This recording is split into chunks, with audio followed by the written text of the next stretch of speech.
mpaka ni huu. Mpaka ni huu. Msikiti. Ndanya. Au umekosea? Huu msikiti ulikuwa juu. Hebu angalia SOP kweli wewe. Unaelewa mambo kweli? Nakwambiaje huu mpaka ulikuwa ni msikiti na mimi kiwanja changu ndugu kati pale. Kwa sababu eneo hili hapa. Nakwambia, umeona ile eneo? Hapa ilikuwa machimbo, wanachimba mavi. Sawa? Kipindi cha nyuma hapa walikuwa wanachimba mavi. Na hapa ndio chimbuko kubwa la mbolea. Na udalali tena unuzia hapa patikaniki.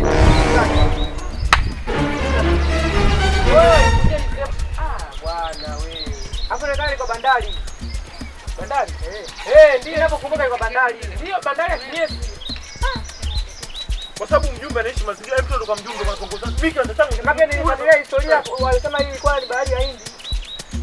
Hebu tuone kwa mjumbe kwa zamani. Kwanza kilikuwa ndo hichi mpaka shule pale msikiti mtego. Ndio maana mimi na maana wewe ulikuwepo. Ndio ulipima mtu kwenye msikiti. Hebu tuone kwa mjumbe kwa zamani. Hii hapa kwa mjumbe unajua kwa mjumbe. Yupo hapo mjumbe Mzedole. Twendeni bwana hapo. Wewe Mzedole nasikia Mzedole kafariki. Mzedole kafariki kitambo. Ina ngoma na kwa ngumu hiyo. Na ile neno nataka lishauzwa hivi. Soma mali yako ndugu yangu.